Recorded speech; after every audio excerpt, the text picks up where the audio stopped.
வணக்கம் மக்களே. இது டெமோக்ரசி. நான் ஆதினமலை. நீட் கேள்வித்தாள்கள் மறுபடியும் கசிஞ்சு மாணவர்களோட நம்பிக்கை தொடர்ந்து கசிஞ்சு ஒழுகிக்கிட்டு இந்த வருஷம் நாடு முழுவதில் இருந்தும் சுமார் 22,70,000 மாணவர்கள் தேர்வு எழுதியிருந்த இந்த நிலைமையில அந்த தேர்வுகளோட கேள்வித்தாள் முன்கூட்டியே வெளியானதா சொல்லி மறுதேர்வு அந்த மறுதேர்வு நாளை மறுதலும் நடக்க இருக்க நிலைமையில மறுதேர்வுக்கான கேள்வித்தாள்களும் கசிஞ்சிடும். மாணவர்களோட வயசுல மறுபடியும் புள்ளியை காய்ச்சிருச்சு. இந்த விவகாரம் எந்த அளவுக்கு போயிருக்குன்னா 2026 நீட் எக்ஸாம் கொஸ்டின் லீக் பத்தி விக்கிபீடியா ஒரு தனி பேஜை உருவாக்கியிருக்காங்க. நீட் பற்றின சர்ச்சைகள் விக்கிபீடியால ஒரு வரலாற்று பதிவா மாற்ற அளவுக்கு அது சாதாரணம் இல்லை. விக்கிபீடியாவுக்கும் ஊடகங்களுக்கும் செய்தி நிறுவனங்களுக்கும் இது வெறும் செய்தி. ஆனா மாணவர்களோட எதிர்காலத்துக்கு உறுதியளிக்க வேண்டிய இந்திய அரசும் நாட்டோட அறிவுசார் செல்வத்தை பாதுகாத்து பலப்படுத்த வேண்டிய தேர்வு அமைப்புகளுக்கும் கூட நீட்டுங்கிறது வெறும் ஒரு டெஸ்ட் இல்லை, மருத்துவ கல்விக்கான தகுதியையும் வாய்ப்பையும் முடிவு பண்ற தேசிய அளவிலான போட்டித் தேர்வு. லட்சக்கணக்கான மாணவர்கள் பல வருஷங்கள் உழைச்சு படிச்சு எழுதுற தேர்வு. அதுல நம்பகத்தன்மை அதை பத்தி கேள்வி வரும்னா பாதிக்கப்படுறது வெறும் தேர்வு நடைமுறைகள் மட்டும் இல்லை, மாணவர்களோட மனநிலையும் கல்வி மேல இருக்கிற நம்பிக்கை. ஊடகங்கள் செய்தி வெளியிடலாம், விவாதங்கள் நடத்தலாம், ஆனா மாணவர்களுக்கு பதில் சொல்ல வேண்டிய கடமை அரசுக்கும் தேர்வு நடத்துற அமைப்புகளுக்கும். ஏன்னா மாணவர்கள் எதிர்பார்க்கிறது அமைப்புகள் சொல்ற விளக்கங்களே இல்லை, தங்களோட உழைப்புக்கும் தகுதிக்கும் ஏற்ற நியாயமான மதிப்பு கிடைக்குமாங்கிற உறுதியை. இப்ப இருக்க முக்கியமான கேள்வி இதுதான். இந்த விவகாரம் ஒரு சாதாரண செய்தியா இல்ல நாட்டோட எதிர்காலத்தையே தொடரப்போது ஒரு தேசிய பொறுப்பா? இது வெறும் நீட் பத்தின விஷயம் இல்லை, இந்தியாவோட அடுத்த தலைமுறை மருத்துவத்துறையோட ஆணிகள். அது ஆரோக்கியமா இருக்குதாங்க. கேள்வித்தாள் கசிகிறதுங்கிறது தேர்வு நடத்துற அமைப்புகளுக்கு கவலைக்குரிய விஷயம். ஆனா நமக்கு ஒரு தலைமுறை மாணவர்களோட நம்பிக்கை கசிஞ்சு காலியாகிற ஆபத்தான விஷயம். நீட் தேர்வோட கேள்வித்தாள் கசிஞ்சது, மறுதேர்வு அறிவிப்புகள், பாதுகாப்பு ஏற்பாடுகள், விமானப்படை உதவி, டெலிகிராம் முடக்கம்னு நடக்கிற ஒவ்வொரு சம்பவமும் ஒரு கேள்வியை எழுப்புது. இந்த தேர்வு உண்மையிலேயே நியாயமான முறையில சரியா நடக்குதா? அரசும் என்பிஏவும் கசிவு இல்லை, தேர்வு பாதுகாப்பா நடக்கும் அப்படின்னு தான் சொல்லிட்டு இருக்காங்க. அப்படின்னா கேள்வித்தாள் கசிவை காரணம் காட்டி டெலிகிராம் சேவையை முடக்க வேண்டிய தேர்வு என்ன வந்தது? இதுக்கு டெலிகிராம் ஒரு விமர்சனத்தை முன்னிட்டு திருடு போகுதுங்கிறதுக்காக எல்லா கடையும் மூட சொல்ல முடியாது. யாரோ சிலர் வேகமா ஊட்டுறாங்கிறதுக்காக சாலை போக்குவரத்தையே தடை செஞ்சிட முடியாது.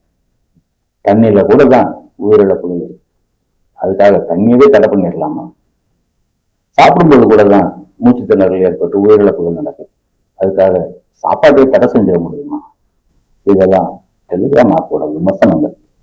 யாரோ சில பேர் தப்பா யூஸ் பண்றாங்கிறதுக்காக ஒரு தகவல் தொடர்பு தளத்தையே குற்றவாளியா காட்டுறது சரி? கேள்வித்தாள உருவாக்குனது டெலிகிராம் இல்லை, அதை பாதுகாக்க வேண்டிய பொறுப்பும் டெலிகிராம் இல்லை. லீக் ஆயிருக்குன்னா அதுக்கு பொறுப்பு அந்த லீக் பண்ணவங்களும் அதை தடுக்க தவறுன அமைப்புகளும் தான்.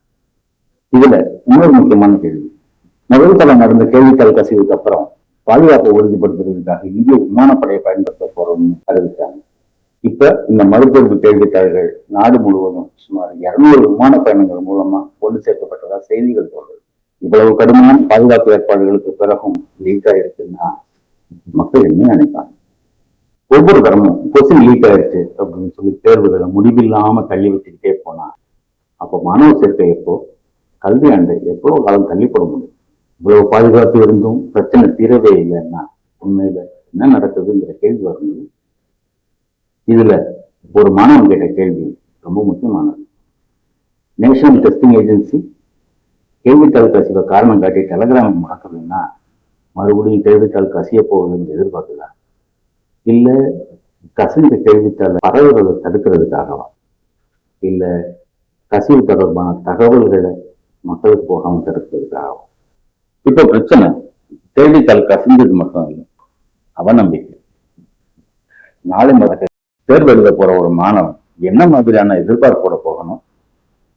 நான் நல்லா படிச்சிருக்கேன், நல்லா எழுதுவேன், எனக்கு சீட்டு கிடைக்கும்னு நம்பிக்கையோடதான்?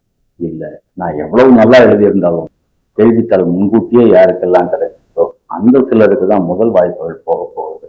மிச்சம் இருக்கிற இடத்துக்கு தான் நம்ம போட்டி போடுறோம் அப்படிங்கிற அவநம்பிக்கையோட போறதா. இப்ப தேர்வு எழுத போற எல்லாரும் இந்த அவநம்பிக்கையோட தான் தேர்வு எழுத வேண்டிய கட்டாயத்தில் இருக்கு. 1467 மாணவர்கள் இந்த மறு தேர்வை ஒத்திவைக்க சொல்லி மனு கொடுத்திருக்காங்க. அது சாத்தியமாங்கிறத விட தேர்வு நடக்குமா ஒத்திவைக்கப்படுமாங்கிற குழப்பத்தை விட பெரிய கேள்வி இன்னும் பதில் இல்லாம அப்படியே நின்றுட்டு. ஒரு தேர்வோட வெற்றி அந்த கேள்வித்தாள் வைக்கப்படுற பாதுகாக்கப்பட்ட இடங்கள், தேர்வு நடத்தும் அமைப்புகளோட சமாதான வாக்குறுதிகள், அதை எழுதுகிற மாணவர்களோட நம்பிக்கை இருக்கு. ஆனா மாணவர்களுக்கு நம்பிக்கை இருந்தாலும் இல்லைன்னாலும் அரசு இந்த தேர்வை நடத்தி முடிச்சிட முடியும். ஆனா அந்த நம்பிக்கையை மறுபடியும் கட்டி எழுப்புறது தான் ரொம்ப பெரிய விஷயம். இந்த விவகாரத்துல அதிகம் பாதிக்கப்படுறது மாணவன்.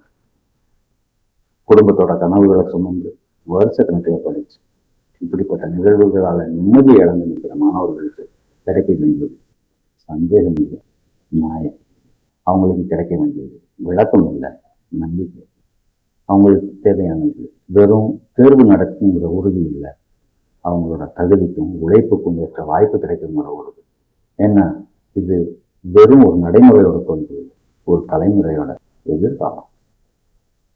நீட் மறுதேர்வு தேர்வுத்தாள் கசிஞ்சதுக்கு அப்புறம் கிட்டத்தட்ட 14க்கும் மேற்பட்ட மாணவர்கள் தற்கொலை பண்ணிக்கிட்டதா சமூக வலைதளங்கள தகவல்கள் வருது. இன்னும் பல மாணவர்கள் விரக்தி மன அழுத்தத்தின் வெளிப்படுத்துகிறது. மருத்துவ மாணவர்களை தகுதி அடிப்படையில் தேர்வு செய்யறதுக்காக உருவாக்கப்பட்டது அப்படின்னு சொல்லிட்டு இந்த தேர்வு தகுதியான மாணவர்களை வெளியே நிறுத்துற வழிகட்டியா மாறிட்டதோ அப்படிங்கிற கேள்வி உருவாகும். இது அரசுக்கும் என்டிஏக்கும் வந்திருக்கிற அவமானங்கிறத தாண்டி தேசத்துக்கு வந்திருக்கிற மிகப்பெரிய ஆபத்து. அறிவார்ந்த மாணவர்கள் புறக்கணிக்கப்பட்டு மனசு உடைந்து மருத்துவராக தகுதியான பலர் இந்த அமைப்பின் நம்பிக்கை இழக்க தொடங்கினா அது மாணவர்களின் இழப்பு மட்டுமில்லை, இந்த நாட்டோட இழப்பு.